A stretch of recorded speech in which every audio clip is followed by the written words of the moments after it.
زمارونو ظلم به بالکل نه کوي. پلار په زوی، رور په رور، ګاونډي په ګاونډي، خاون په ښځه، ښځه په خاون، انګور په خواښې، خواښې په انګور، زیاتې به نه کوي. نن سبا چې د چا وس رسي که ګاونډي په ګاونډي ظلم ورسره کوي، چې وس یې بر شو خواښې په انګور، انګور خواښې. ډېر مسایل را دي. بیا انګور د دا نه بدماشه جوړه کړي او په خواښې ظلم کوي. خواښې غریبه بوډۍ وي، محتاجه یې ورته که نه، دا له دا نه بدماشه جوړه کړي او ظالمه جوړه کړي چې دا خو زما لاسته ناسته ده. ته چې د چا ښځې او د چا د وجې نه مزې کې، هغه د چا نه پیدا دی. ظالمې ظلم ولې کې؟ او زوی ورته لمسی، خاون لمسی، د خواښې غریبه د بوډۍ ده، د خولې نه چې یو پوټې غوندې خبره وځي، نو دا ظالمه ورته خاون لمسی. او کله داسې ظالمان مې لیدلي چې خپله بوډۍ مور یې والده او خپل بوډا پلار یې والده.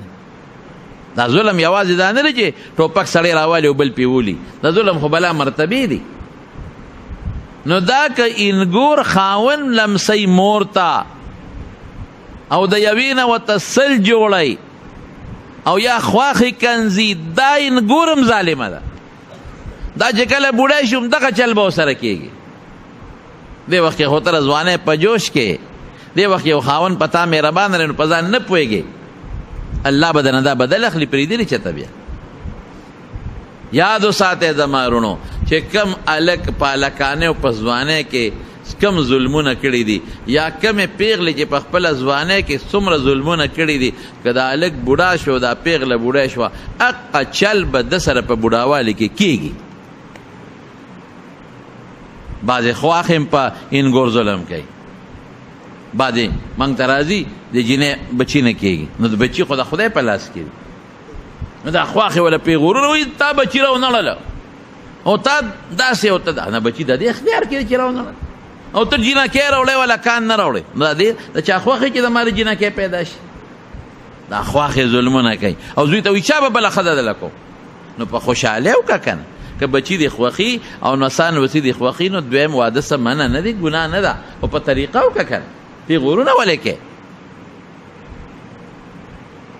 دارنګې خان په خپل نوکر او افسر په خپل لاندې کلاس فور ظلم او زیاتې، نو دا ګناه ده، دا ناروا دی، دا حرام دی.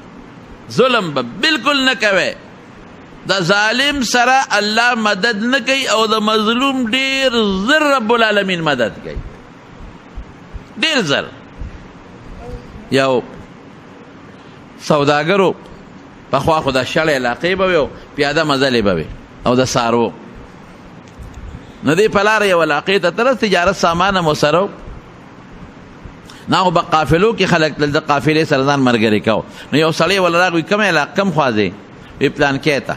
یاره وی ما ځان سره بوځه کرۍ به درکړم او دواړه به سره ملګري م یو، لارم ما ته معلومه ده. د پې داسې د عاجز مسکین ګمان وکړه د سوداګر هم وی چې دا خو قریب هم ته والم او د لارې ملګري به مې هم شي، او ځو به. اوس هم داسې بعضې خلک کوي، په کرۍ په بانه باندې موټر ته وخېږي او چې شړې ته یې بوځي نو ډرایور هم مړ کړي او موټر هم ته وتښتي. د دې سړي دا نیت و، ورسره سور شو قریبه درکه موضوع به چې روان شو یو دوه لارې وې. نو دا هلک دې سوداګر ته وایي چې په دې لار لاړ شه، او ته وایي دا ما ته نه معلومه، زه خو همیشه په دې لاره ځمه.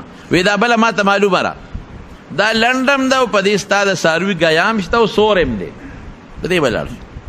سوداګر وایي چې دا بس ټیک ته روان شو، تلل په هغه لاره باندې تلل، هغه په یو ناګهاني خطرناک ځنګل ختمه شو. لکه دا دې په کومه راوستم، بس هغه سړي ټوپ کړې ده څاروي نه، د اس نه، او چاړه ورسره وه هغه یې راوویسته او دې سوداګر مټ نه ونیو لاندې راوغورځو. پرېږدم دې چېرته؟ سوداګر وایي چې دا خو زه په جنجال اوړېدم، دا خو په ډاکو اوړېدم. هلکه بس داسې کار دی چې څه غواړې ما سره کمې پیسې دی هم واله، او چې کوم د تجارت سامان دی هغه هم واله، او ما ته غږ مه کوه ما پرېږده. نه ویل اول به تا وجنم، دا چې تا پرېږدم خو ته ال وې. لومبې به تا وجنما او د هغې نه پس به سامان دنالم. بس سوداګر خو پوه شو چې دا خو زما مرګ راغی. نو ډاکو ته وایي ښه داسې وکړه ما پرېږده چې یو 2 رکاته مونځ وکړم چې مې وجنې چې اخر کې خو یو 2 رکاته مونځ وکړم که نه. هغه وی زه وکړه وي دا مخامخ کپري نه د خلکو دا مې ټول وجلی دي دا ډوکي نه دا مې او دوی مونځونه کړي دي ما نه دي مانځه دوی نه دي خلاص کړی. ځکه ته مونځ کوې او ستا یو اخري هغه ارمان دي پوره به چې خو مونځ دې ما نه نشي بچ کولی. دې غریب مانځه ته ودرېده. انسان وس خو همدغه دی چې بیمار شي یا ګیر شي نو الله ته به چغه وایي.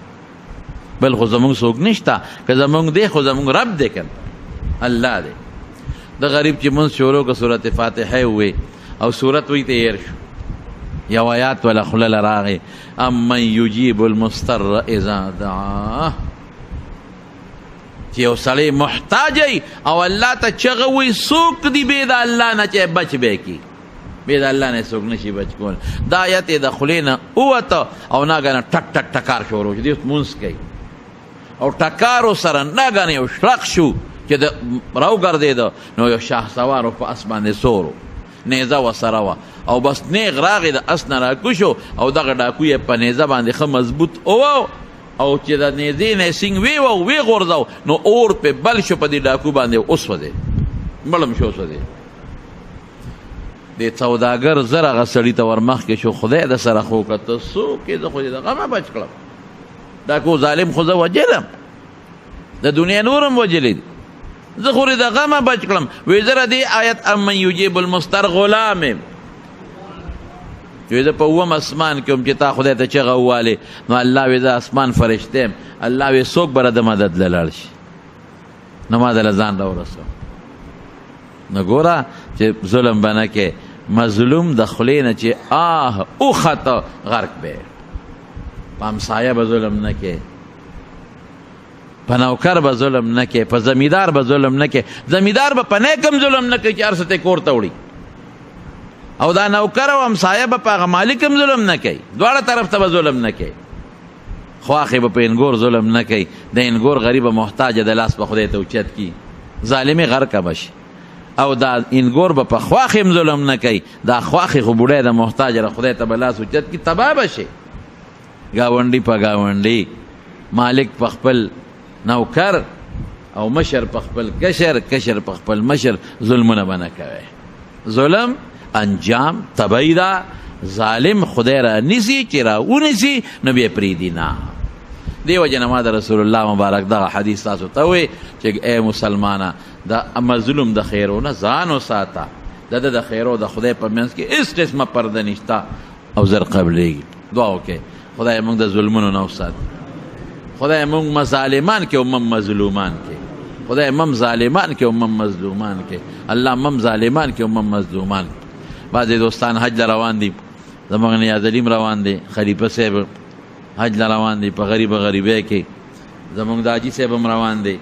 دا زموږ 2 کسان خو دلته ناست دي نور ملګري په دې جمع کې شته چې هغه هم روان دي د حج له.